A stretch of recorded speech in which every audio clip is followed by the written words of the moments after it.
Hello दोस्तों, आज की इस वीडियो में कक्षा 9 के साइंस के पेपर को देखने वाले हैं जो कि आपके पेपर के लिए अति महत्वपूर्ण है। पहला प्रश्न इसमें दिया है कि अनुदैर्घ्य तरंग के कणों का कंपन होता है, नहीं होता है, तरंग की दिशा में होता है, तरंग के लंबवत होता है, तरंग के 60 डिग्री कोण पर होता है। तो अनुदैर्घ्य जो तरंगे होते हैं तो तरंग के कणों की गति तरंग की दिशा में होता है। अनुदैर्घ्य मतलब तरंग की दिशा में होता है, अनुप्रस्थ रहेगा तो लंबवत रहेगा। दूसरा दिया है स्वतंत्रता पूर्वक गिरती हुई वस्तु, कोई वस्तु स्वतंत्र पूर्वक नीचे गिर रही है तो उसका गतिज ऊर्जा बढ़ेगी, गतिज ऊर्जा घटेगी, संपूर्ण यांत्रिक ऊर्जा बढ़ती है, स्थितिज ऊर्जा बढ़ती है। स्थितिज ऊर्जा घटती जब नीचे आती है तो गतिज ऊर्जा उसकी बढ़ती है। क्या होती है? गतिज ऊर्जा बढ़ती है। Option number A is right answer. कहा है कि गतिज ऊर्जा और स्थितिज ऊर्जा बढ़ती है, गलत हो गया। संपूर्ण यांत्रिक ऊर्जा बढ़ती है, स्थितिज ऊर्जा बढ़ती है, गतिज ऊर्जा घटती है। तो आपको उत्तर ही लगाना है। अगला दिया है कि यदि दूसरा प्रश्न दिया कि स्वतंत्रता पूर्वक गिरती हुई वस्तु का जो गतिज ऊर्जा होता है घटती है। अगला दिया कि पृथ्वी का द्रव्यमान यम तथा पृथ्वी की त्रिज्या आर, तो गुरुत्वाकर्षण जी बराबर क्या होगा? तो जी बराबर होता है GM1/r²। कहाँ? आपसे GM/r²। ऑप्शन नंबर बी सही हो जाएगा। निम्न में से विस्थापन का मात्रक है, विस्थापन का मात्रक मीटर होता है। क्या होता है? मीटर होता है।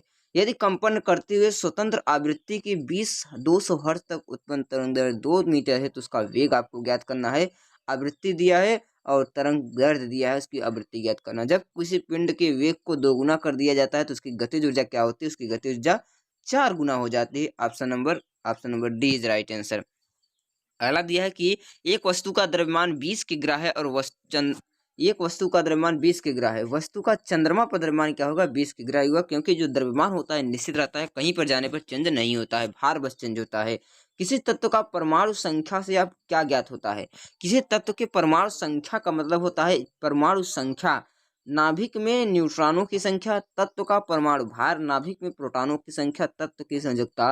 तो जो परमाणु संख्या होता है नाभिक में प्रोटॉनों की संख्या को बताता है। किसको? नाभिक में प्रोटॉनों की संख्या को बताता है। अणुभार का आधुनिक मानक है, अणुभार का आधुनिक मानक है ऑक्सीजन, कार्बन, नाइट्रोजन या हाइड्रोजन। तो अणुभार का आधुनिक मानक है कार्बन है, कार्बन 12। सोडियम तत्व का प्रतीक क्या है? सोडियम तत्व का प्रतीक N है। नाइट्रोजन जो है N होता है, निकिल हो है ये नियान है।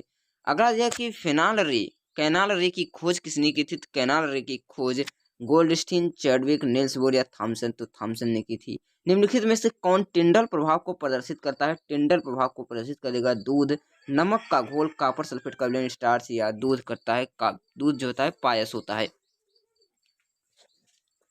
निम्न में से तत्व नहीं है, ऑक्सीजन, ब्रोमीन, कागज या जस्ता। जो कागज है वह एक तत्व नहीं है। अगला क्वेश्चन दिया है कि टोपनोप्लास्ट एक कला है जो घेरती है। पेशी संकुचन के लिए आवश्यक ऊर्जा कौन सी? पेशी संकुचन के लिए आवश्यक ऊर्जा आपको बताना है मायोसिन। अगला दिया है कि पूर्णतः समुद्र में पाए जाने वाले जंतुओं का संघ क्या है? पूर्णतः समुद्र में पाए जाने वाले जंतुओं का संघ क्या है? फलीदार पौधे की जो जड़ों में पाया जाता है, फलीदार पौधों की जड़ों में कौन सा पाया जाता है? तो नाइट्रोजन स्थिरीकरण बैक्टीरिया पाया जाता है। ओजोन परत के लिए अत्यंत हानिकारक है, तो CFC जो है अत्यंत हानिकारक होता है। कवक द्वारा उत्पन्न रोग कौन सा है? तो कवक द्वारा उत्पन्न रोग कौन सा है? दाद। कौन सा है? दाद है। अगला है कि पुष्पी पादप पौधों के बीज के फलों के अंदर ढके होते हैं, इनके वन बीजों के विंडाकशक के अंदर होता है, इसके लिए आपको फल बन जाता है एंजियोस्पर्म। एंजियोस्पर्म कहा जाता है। कौन सा? एंजियोस्पर्म। लघु उत्तरीय प्रश्न दिया है, ऋणात्मक तथा धनात्मक तौर से आप क्या समझते हैं? आपको उदाहरण देकर समझाना है। तैरते समय तैराक पानी को हाथों के पीछे ढकेलता है, क्यों? गुरुत्वीय बल गुरुत्वाकर्षण में अंतर देना है।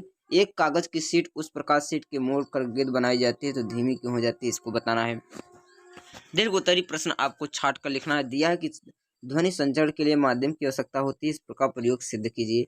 गुरुत्वीय त्वरण तथा गुरुत्वाकर्षण जी के परिभाषा लिखे, संबंध में स्थापित कीजिए। एक मनुष्य का श्रवण 30 हर्ट्ज है, 40 हर्ट्ज तक वायु की आवृत्तियों के ध्वनि का तरंग दैर्घ्य ज्ञात करना है। एक वस्तु को ऊर्ध्वाधर दिशा में ऊपर की ओर फेंका जाता है तो 10 मीटर की ऊंचाई तक पहुंचती है, आपको इसको ज्ञात करना है।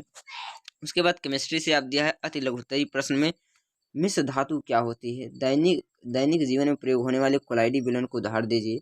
वाष्पीकरण क्या है? रासायनिक संयोग के नियम को लिखना है। विलयन की सांद्रता क्या है? उदाहरण दही समझाइए। दीर्घ उत्तरीय प्रश्न में कैथोड कीड़े की खोज किसने की थी? इसके कैथोड कीड़ों के गुणों को वर्णन करना है। डाल्टन के परमाणु सिद्धांत को लिखना है। बायोलॉजी में दिया है कि जीवाणु विषाणु में अंतर दीजिए। जीवाणु और विषाणु में अंतर। शैवाल तथा ब्रायोफाइटा में एक उदाहरण दीजिए। संयोजित था उत्कों में उत्तर दीजिए। चमगादड़ पक्षियों को उड़ान के लिए वर्गीकरण कीजिए। अगला दिया है पौधों में कितने विषय क्या करना है, नाइट्रोजन चक्र बताना है, पादप की कोशिकाओं का सचित्र पादप कोशिकाओं का सचित्र करना है। ये सब पेपर आप एक मॉडल पेपर है। आप इस मॉडल पेपर को अच्छी तरह से लगाते हैं तो आप अपने पेपर में अच्छा से अच्छा नंबर प्राप्त कर सकते हैं।